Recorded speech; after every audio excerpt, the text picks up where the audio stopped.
Hey guys, welcome to Oddcast. I'm your host Joe, this is CN and Paige, and we were actually just discussing Avatar 2, The Way of Water, or as I like to call it, Avatar 2, The Waste of Money, The Way of Waste. No. Yeah. No. I don't know that I would say a waste of money, though. It's not a waste of money.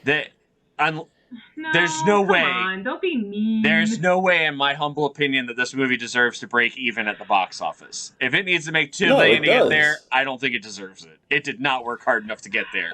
Lies and slander. It deserved its money back. You are now taking it a tad too far. Yeah, Joe, I didn't like it. We talked about that. I did not enjoy this movie. But I like the overall story and the world and the characters, and unfortunately, just in any story, sometimes you need that exposition to get you there. And while, yes, this exposition was just a tad excessive, I would agree with that. I'm still going to watch the second movie and just cross my fingers that it's better. So when you say the second movie, what you mean is the third movie? Yeah. All right. I guess I look at it as separate. Like, I don't know. It feels separate to me. I feel like it's okay to have exposition, but I feel like the level of exposition in this film was like M. Night Shyamalan and his exposition in Avatar, The Last Airbender, the movie that doesn't exist. I was about to say, there is no movie in Bossing Say. What are you talking about? By the way, people, he's purposely saying his last name wrong.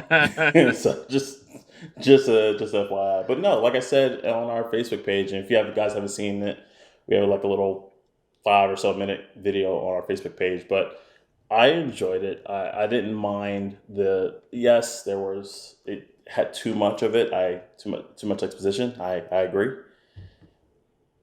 But like if you just kind of look at it as, like I said before, James Cameron's love song to the ocean, it worked beautifully. I mean, and then he honestly, I would disagree with that. It's not a love song to the ocean yet. He's getting there. He has now gotten us to the shore.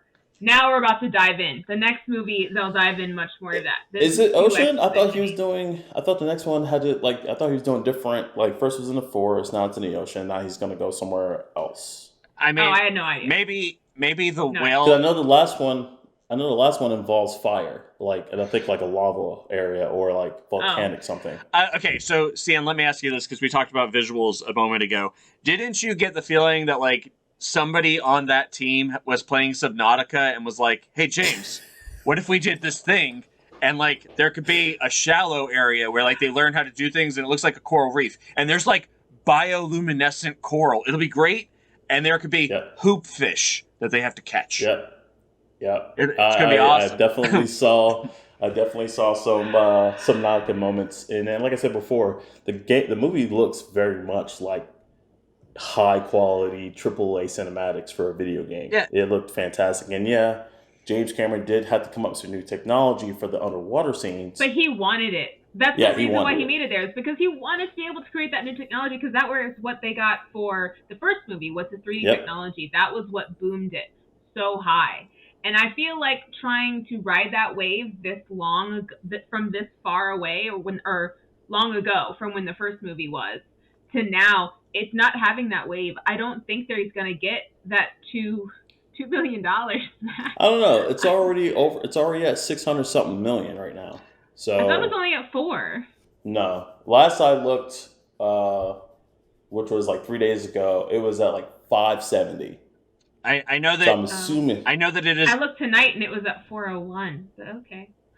Interesting. It is underperforming where Avatar 1 was, which doesn't surprise me. It doesn't surprise me. Sequels have a hard time. The real question is, when does it break the $1 billion mark, and can it make it across the $2 billion threshold? Because it has the highest, or the third highest, domestic opening post-pandemic. Marvel beats it twice with Doctor Strange, Multiverse of Madness, and then, of course, No Way Home, which is just chef's kiss of sequels. Yeah. But, so... Nothing can beat that. I think part of what bothers me is that, like, the story was so, like, loose and all over the place, and, like, it seems like they had 10 years between... I would say cookie cutter. It was cookie cutter, man. But, so all the characters got dumb. Like, all of them. Like, every character became just stupid. It was like...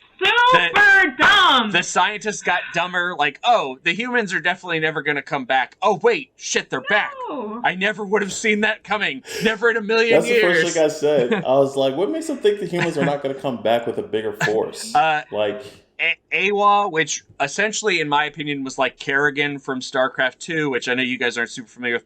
Queen of the Brood. She controls the Brood, the Zerg, and yet for some reason didn't evolve anything that is more capable of defending herself from the humans. We don't know that yet. I feel like that's probably coming at some point. I feel like they had ships on the planet the whole time that were hunting the whale Na'vi, which weren't even mentioned in the first one, as like another species of Na'vi, another sentient creatures on the planet.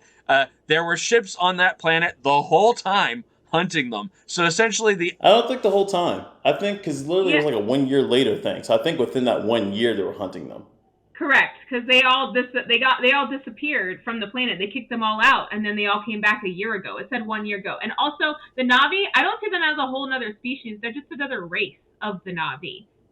So I feel like there's at least one, probably two other races of the Na'vi that we're not aware of at this point, because that's how stories go. When you have a story this long and this complex, they're going to make more and more. Okay, but the problem that I face then is that if Awa is one thing, then that means that all of the Na'vi, regardless of species, race, type, would know who the Sky People were and know to get them off their lawn as quick as possible. Unless Awa was just maybe this time it'll be different. They totally didn't destroy everything last time. But Awa isn't this all-powerful deity. She is the planet. It's not. It's not like she's Zeus who can come and smite them. Like it's not. That's not Awa. Well, I think what Joe's trying to say is that Awa, when they connect to Awa, Awa should be basically downloading to them, hey, listen, this is what we went up against before. In the first movie, it ends because Awa hears the prayer and all the animals join the Na'vi, which means that it is one interconnected neural network. They keep telling us about it. Essentially, it's a living internet. And now there are robots that look like animals on the planet. So, dear Mr. Cameron, I know that you like Terminators because of Terminator 2 being so awesome, but like you don't really need to invest into that. Like, okay, so we're going to go to a dead planet Earth that's an actual internet with robots versus Awa, who's a living planet. And you know what? I want to say something about that too, as far as the planet Earth.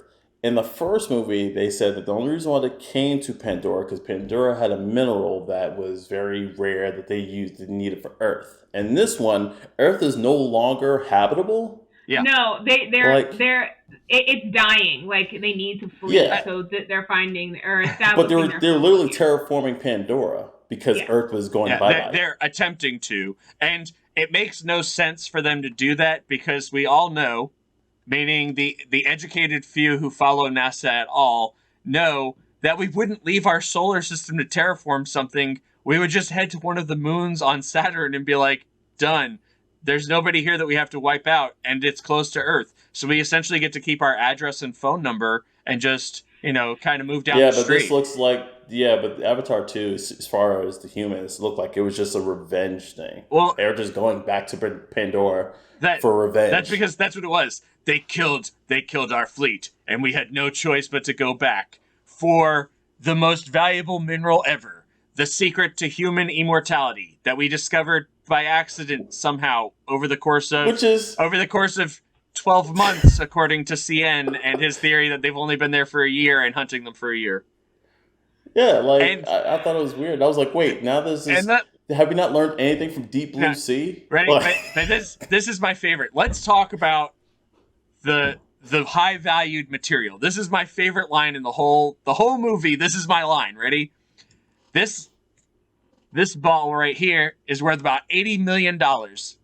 Wait. So your movie has to make $2 billion to break even, but the most valuable resource ever is $80 million for a bottle? Like, just make movies, Whaler on the Other Planet. There's obviously more money in it. Like, what are you... I'm going to travel off-world and risk my life to hunt these things. No, like, why would you just make a movie? Just make a movie. No, it's it's because more. remember that liquid that they extracted from the whales basically gave humans immortality. Correct. And humans, which is rare, like a high commodity. I mean, look at altered carbon, same thing. Yeah, but is it a high commodity because they live in a world where they can synthesize bodies to download your brainwaves into, and they can do that posthumously. So after you die, they can bring you back with a neural download. Why? Good why, point. Why yeah. do we need immortality? I mean, you're not wrong, Joe. I mean, wrong. There are so many holes in this movie. Like, they could totally alter carbon that whole thing. Yeah, you're right. They probably just get new sleeves. Ready, guys. Here's the prediction: Jake is gonna die in one of these movies, but he won't actually be dead because he was also a Marine. So he'll probably have like a new body, maybe on Earth or maybe somewhere else. Who knows? But I feel like that's where we're going with this thing. Is like not everybody who dies is dead because the brain is contained. And then you got Sigourney Weaver, they brought back, I guess. Which I thought that was great. Actually. I thought that was the dumbest part of the whole thing. What? No. I liked her connection to Awa. No. I liked that part. But I liked Paige, her as a character. I was going to let you finish your thought. I was going to say, but Paige, it's targeted towards you. You like Aloy. I do like Aloy. And if you're going to tell me that Sigourney Weaver's character doesn't at least tickle the same fancy as Aloy being born of the mountain, then I'm going to say you're a liar. I feel like this is Disney going, hey, Sony, you remember how you wanted Spider-Man so bad? We're just going to take all your other IP and throw it into a movie and see what happens. Yeah, I that makes me feel some type of way now, Joe. Thank you. From her. That makes me feel some type of way. Okay. Cool. Yeah, no, I did like the fact that they were able to bring back Sigourney Weaver's character. Well, Sigourney Weaver to play the daughter. So I think that I would have been more on board with that character, the daughter, had it been that it wasn't a DH Sigourney Weaver. I feel like that was the missed opportunity. I think bringing back Sigourney Weaver to play a part, cool. Finding a way to make it to where her avatar lives, cool. Finding a way to communicate with her even though she's dead, cool. But making it to where it's an identical clone, but Awa is living through her because What If God Was One of Us is a song seems weird. That is not it. That's not it. Okay, stop. Okay, I was like, what what's happening? So remember in the first movie, the love that her character had for the planet? Like, she started out as a total scientist, like a total analytical, can't imagine that kind of connection with something. So she fell in love with the planet. She did, and she had always wanted to be a part of the people and to do all that. And when she went to Awa, when she died, her character, her being, they communed together, and I guess Awa gave it to her as a gift, is what I'm assuming they're going to show eventually when she gets to understand what happened to her. That it was a gift that Awa gave to her to be able to be born and of the planet. And that is partly why she has such a deep connection to Awa. Two, is I think more spiritual than just mental too, which I think is a big part of the Avatar movies that gets looked over a lot, is the spiritual nature of the movies and how it shows how their religion is something that's actually like physically there. It is measurable in the biology, as Sigourney Weaver's character says. That is a good explanation, Paige. So it's like, you're missing the point of it, Joe. I would have been okay with your synopsis of it had she retained her memories as Sigourney Weaver. Because then you weren't really reborn. It was having that erased. It was having that part of Earth erased for her to be able to be an essential part of it from start to finish. That was a gift that Awa gave to her. At least that's how I interpreted it. I can see it that way. Yeah. I guess I'm an Awa theist. Is that how you would say atheist with Awa combined? I guess. I don't know. Even though Awa atheist? Yeah, but like I like that. Okay, so that aside, all the characters just made dumb decisions like every time that there was a decision to be made. That's accurate. Okay, so hear me out. True. That is 100%. Yeah. Very true. Have you ever once thought, I wonder what would happen if Jon Snow were really bad at what he did? Because that's essentially what Jake is. Like, everything John did, he did for his family or for honor or whatever. And Jake is like, oh man, there's responsibility and leadership here. I don't want it. I'm just going to run away. Oh man, I should have loyalty to the humans because I am one. I'm out. No. He bounced because of the people. Remember, his wife's big issue was protecting the people. As a military strategist, the best way is to leave the area. No. When you're in a total engagement for war, there's no, like, the humans weren't there to be like, hey, let's make peace. They didn't start with conversations. They started with kill everything that moves. When your enemy is kill everything that moves, whether you are present or absent isn't going to make a difference to that enemy. Yeah, but they mainly were going after Jake. They said it from the very beginning. The war was on two fronts. The war was on two fronts. One was to establish the foothold on Pandora to be able to, as we found out later, for them to establish it and take it over as their planet because Earth was dying. And the second one was to kill Jake. There were two missions.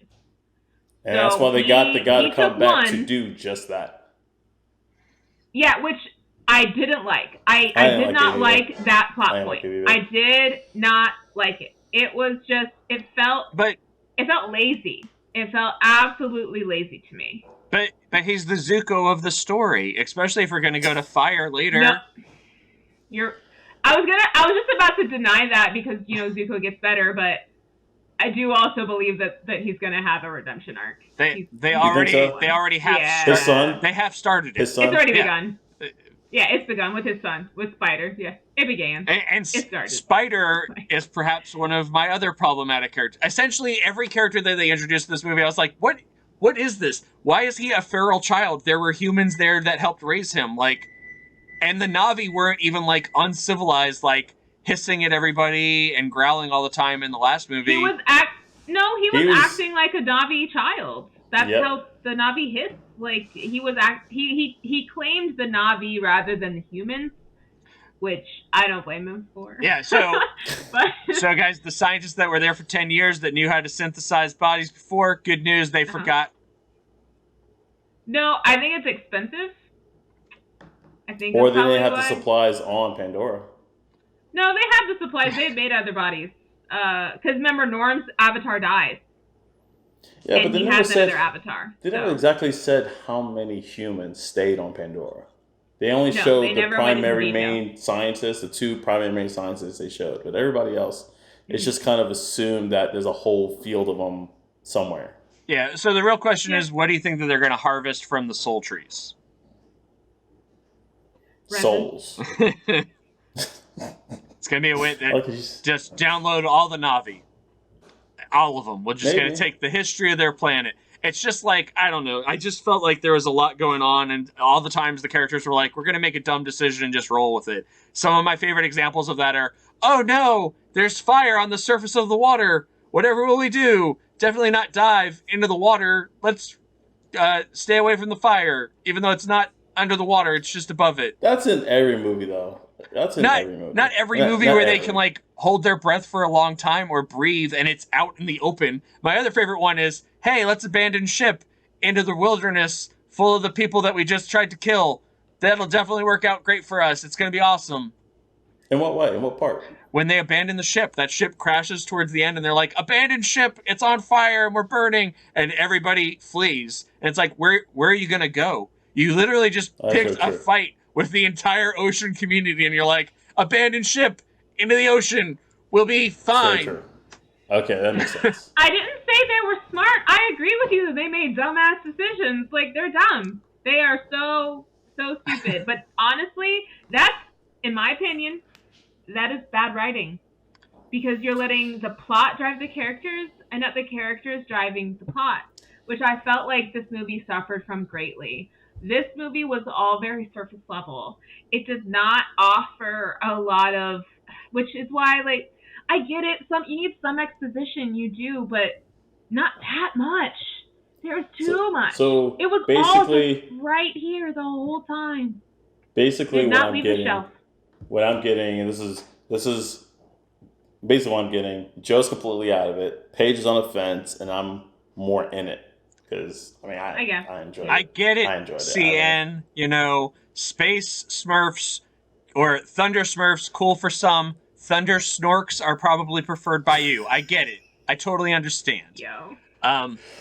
It really does make you wonder what's in the next movie. Like, what other small village community from the 80s can we turn into a cat-like people? Joe, I'm here for the Cat Navi. Let's make it happen. Why are you knocking it? Coming 2025. I want the Cat Navi movie. Don't even joke. Coming 2025. Avatar 3, something to do with air, starring the Thunder Silverhawks. It's gonna be great. Probably. What do you guys think? This is a conversation that we can continue to have, I think. Yeah, we can. But we definitely love for you to join the conversation. Just put your thoughts in the comments below. Let us know what you think.